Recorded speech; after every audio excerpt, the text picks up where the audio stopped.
Hey guys, welcome to the Anderson Business Advisor podcast. This is TMathis, and I'm joined by Clay and Evan Manship from Indianapolis. Welcome, guys. Appreciate it. Thanks for having us. Yeah, we're going to have a little bit of fun today. What I always love is talking to people that have had success in real estate, or any business for that matter. I just like talking to people that have had success. Right. But these guys come from Indianapolis, and I'm not going to steal your thunder. What do you guys do? No, our group, Mainstay Property Group, essentially serves as a financial advisor of sorts. We are much like at Raymond James or an Edward Jones or a Northwestern Mutual. However, we don't sell securities, bonds, and life insurance. We are exclusive to selling Indianapolis real estate and consulting, coaching, advising through the process so that folks can achieve sexy returns in the Midwest. Do you guys stick with just Indianapolis, or do you guys go outside and do anything else? For the time being, yeah, and we're strictly Indianapolis because we're born and bred in Indianapolis. Mm-hmm. We went off to school in Cincinnati, about 2 hours east of Indy, and boomeranged right back. So we're born and raised. It's what we know. It's what we're good at. So you know the market, kind of. Mildly, yes. How many property transactions have you been involved in? I just want to give these folks flavor. Yeah, so we've been in business since 2014, and last we looked, it was just north of 1,200. 1,200 homes that you've been involved in the purchase. On the purchase or sale, correct. And do you buy them yourselves, and then you guys fix them up and sell them off, or what do you do? Yeah, but by definition of what we do, they're wholesale transactions. We're buying for A and we're selling for B. However, our mantra is to make sure that we are providing value via the equity that we leave in the deal. To make sure that people can utilize our services from a construction standpoint, a procurement standpoint, and essentially have that product baked all in, where there's 65, 70 cents on the dollar. Take the money back out and do it again. All right, so this is the question everybody always wants to know: is you probably didn't just one day wake up and say, I'm going to be in real estate. What brought you into real estate? Yeah, so what brought us into real estate is kind of funny. I wanted to be an investment banker when I grew up. I always remember wanting to wear the suspenders and drive the Ferrari and make the millions of dollars a year. Who does? Yeah, right. It's still a good goal to have, I suppose. But we read a book called Rich Dad, Poor Dad, and it's almost cliche to say at this point. He's reading Rich Dad, Poor Dad. It's a must. And actually what we do is for everyone who hasn't read it, and I'd offer it to the members of this podcast, we've purchased 255 copies of that book for people who haven't read it. I'll buy you a copy, right? So we buy it and give it out to people. This says we have five for our staff and a box of 250. Thank you for. To fast forward the story, we got into real estate because I read Rich Dad, Poor Dad when I was 17 in high school. And so we read in high school Rich Dad, Poor Dad, which kind of transformed the way that we looked at life. I didn't want to go work 100 hours a week being an investment banker when I could own these series of houses. So again, went off to school, graduated with 6 figures in student loan debt. That's a big one. So you went to school on the good old-fashioned student loans, which my mother's a teacher and my father works for me. I don't come from money, and I made the astute decision to attend a private university, which just racked up my student loans to no end. Catholic? Right? Catholic. Oh Catholic. Yeah, that's exactly right. Catholic private, expensive. Right? So $103,914 student loan debt later, I had to figure out my life, and so kind of what we decided to do was looking at this real estate thing. And so I was a 22-year-old kid with $10,000 to my checking account, and that was in 2013 when we bought our first house, and bought a $24,000 house in Indianapolis, which you heard that correct. You can still buy houses for the price of a VCR in some Midwestern cities, right? And a used car. So bought this house and and put $8,000 down on my traditional mortgage, and that was our first deal. Really? That house was leased for $650 a month. We closed on it. I'll never forget it. The day before Halloween on 2013. You still have it? And we still do today. In fact, we're in the process of selling it for $120,000. How many times does it pay for itself? 6 or 7. I couldn't tell you. A lot. Plenty. So you can make the luck debate, and we certainly got a good stroke of that on the first one, but we got that first rent check on November 1st. And from there I was addicted. And there's not just some phraseology or some black wizardry that goes on. It's fundamental wealth. And so we saw it happen once, and we had to replicate and recreate that process over and over and over again. So we got, we started with the first deal, saved, conventionally financed a $24,000 house, and yes, that's possible. How do you finance a 20?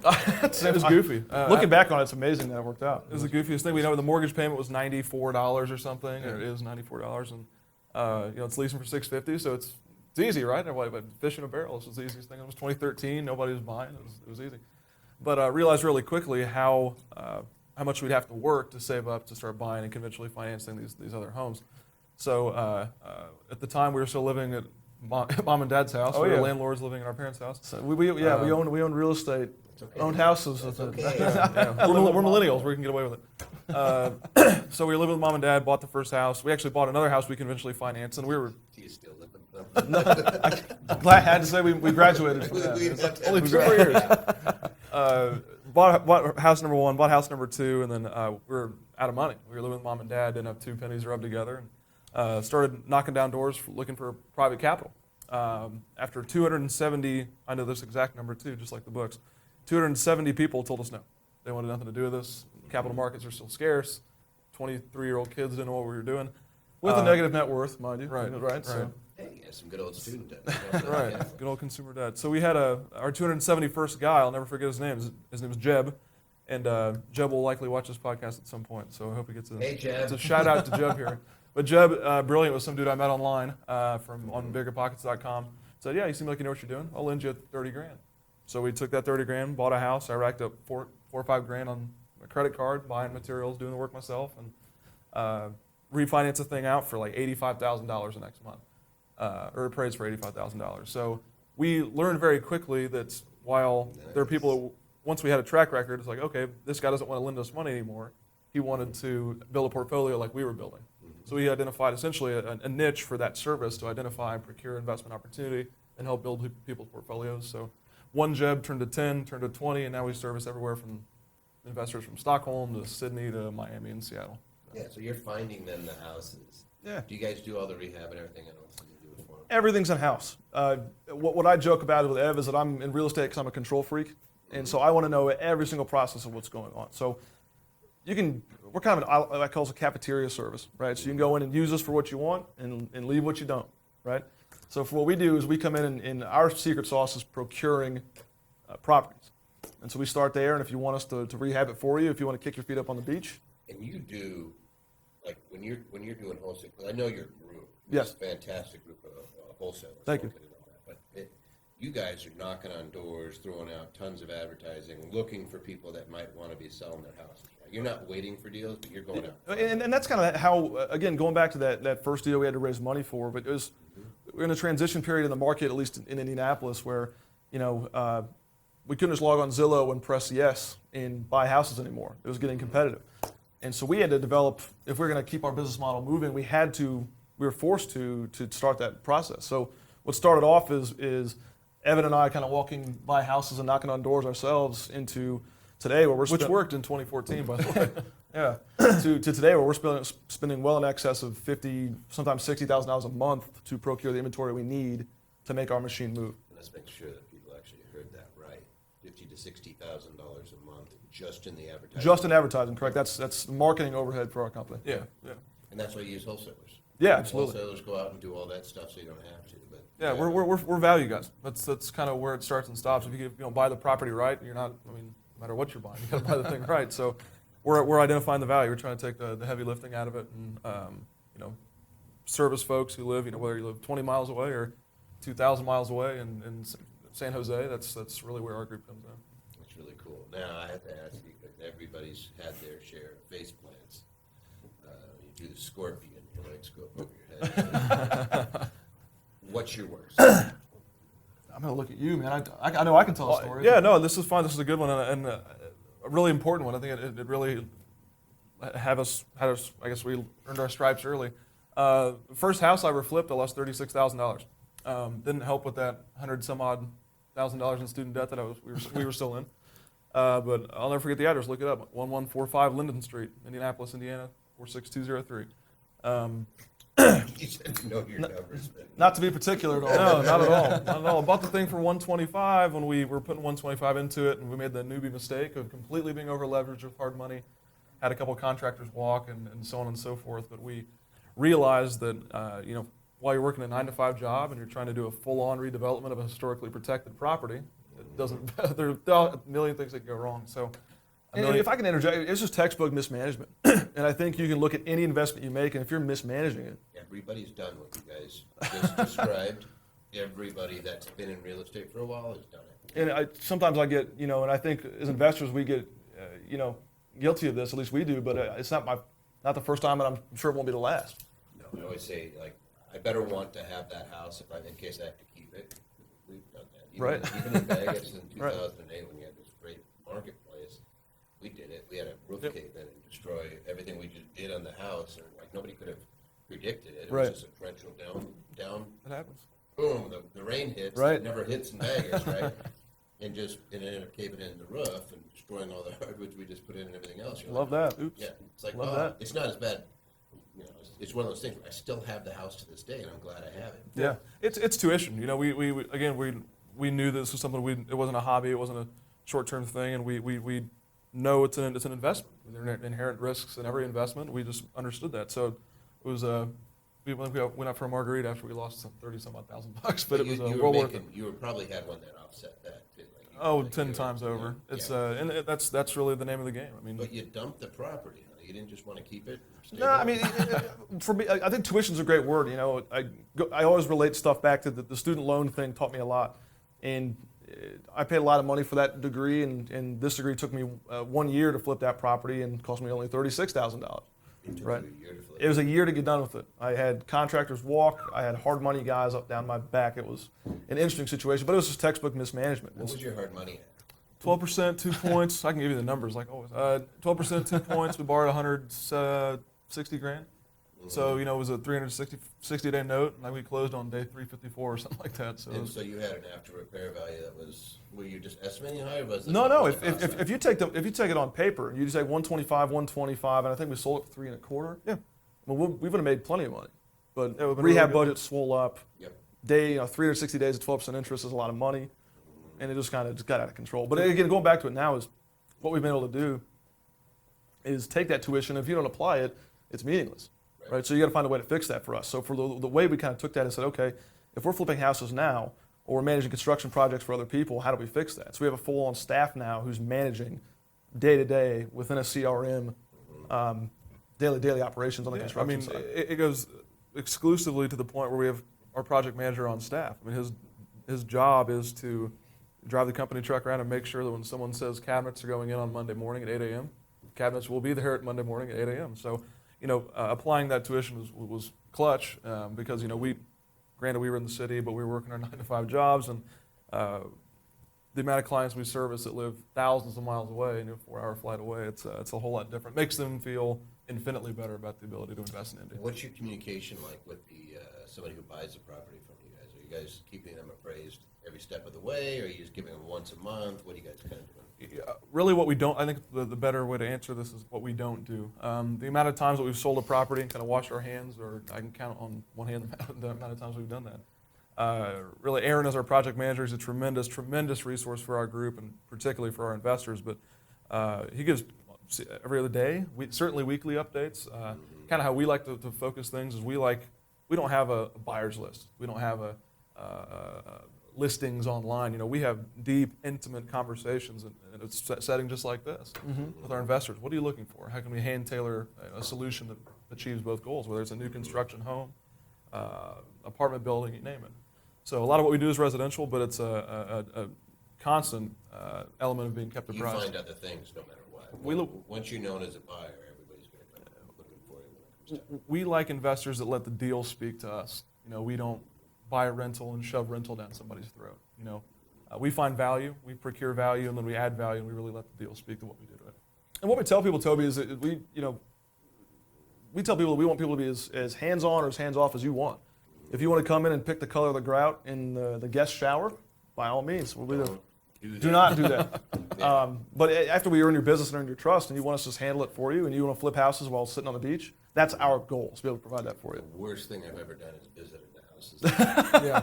Just don't do it. Yeah. Let somebody else pick it for you that's actually like, hey, don't put that in there. And that goes to what we tell people is whether it's us or in a different market or whatever it may be, but build yourself a team that you can rely on. And I think that speaks to that. If you can't trust your team to pick out the tile color, and you're trusting them with $200,000 of your money, then we're on different wavelengths already. So that'd be my 2 cents. What's the market like in Indy right now? It seems like a lot of folks are going there to try to buy, and you hear good stories, bad stories. You have bad areas of town, good areas of town. What's kind of your favorite thing? I'd like to eliminate the stereotypes of many of our, I guess, what Indy gets. It's super hot investment-wise. There's no way around it. It's a traditionally cheap market. You can do a lot of damage with $75,000, $100,000. You'd be stunned what $100,000 would get you in Indianapolis.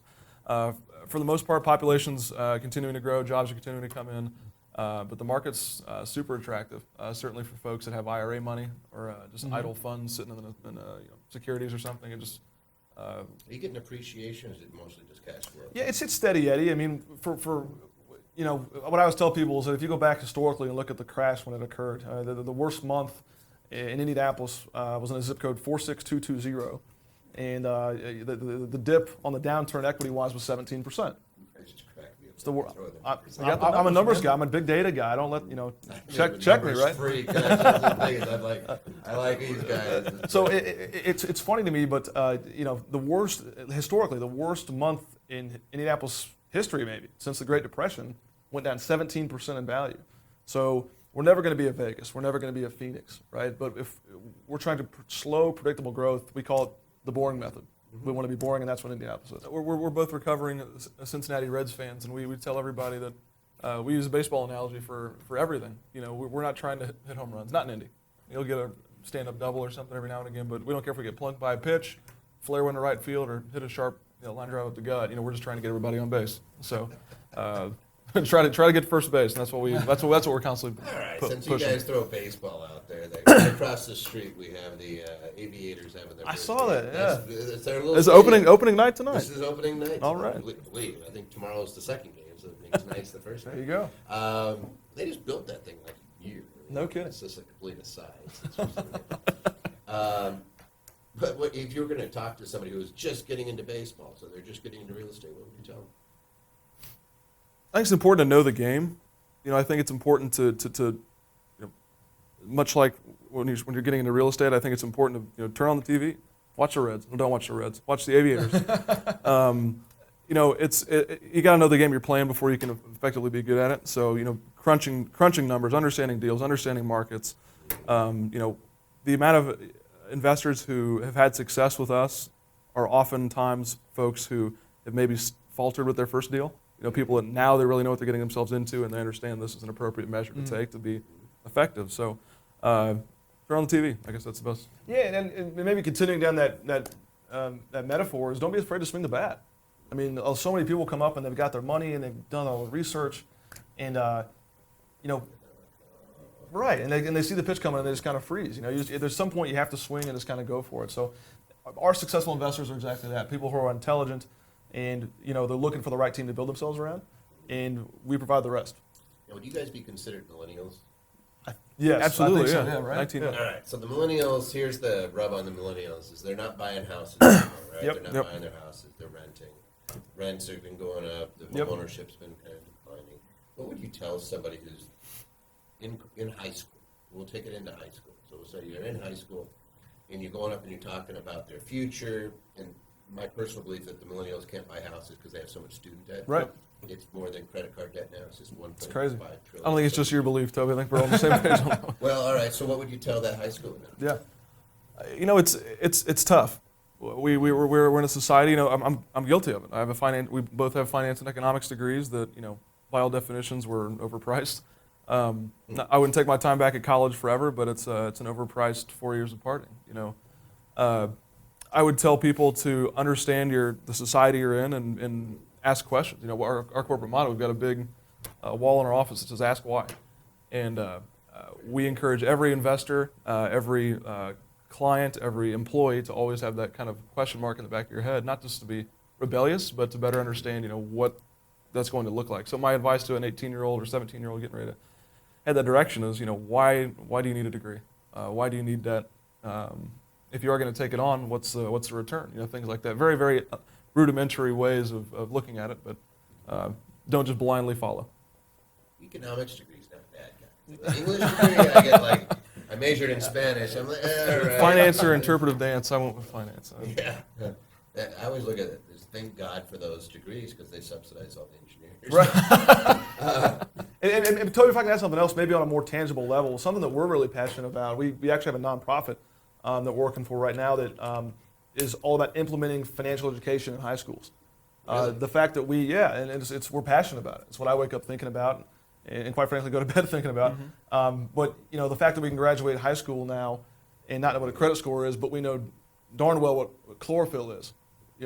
Why? It's always troubled me. So I don't know. Yeah. I think I failed that. But anyway, so that's what we're passionate about. So I guess on a more tangible level, even if you are graduating with debt or you are planning on going to college, understand that there are several methodologies in this fine place that we occupy called Earth that can lead you down the path of either financial independence or just wealth generation. So you guys set up a nonprofit that you do education for high schoolers? Correct. You're like talking to the choir here. And most of the people out here too. We always say it's like rich folks always end up with a nonprofit. Sure. If you follow some of the again, my philosophy, think of Andrew Carnegie and the Gospel of Wealth. Yes. Your job is to be Fantastic book. Yes. Yeah. That's really what it is. We just got done speaking at the University of Indianapolis, ironically, last week to these potential college students, and we're essentially we went up there and just said, how many folks in here can tell me what this element on the periodic table is? And everybody's hands up, and then how many people here can effectively balance a checkbook? And a bunch of blank It's stares. shocking, yeah. Yeah, Bunch of we blank all stares. use checkbooks. Yeah, right. Yeah, hop on the app. Apple Pay. Right. But that's startling, and really, again, it's my advice to a 16-year-old kid would be exactly that. Just ask why. Ask why. That's actually a good one. You guys have had super success. Yeah. Super well thought of. We're trying, And thank you. giving back. Yeah, it's Kudos to you both. appreciate it. Thank Thank you. you very Thank much. you. And Yeah. if you guys couldn't tell, they're twins. Identical as they come, baby. That's exactly right. All right, thanks for your time. Appreciate Thanks it, guys. for joining us. I'm Thanks, going to man. put your information up on the site if you guys are okay with it. Please do. Please do. All right, fantastic. Thanks, guys. Thanks.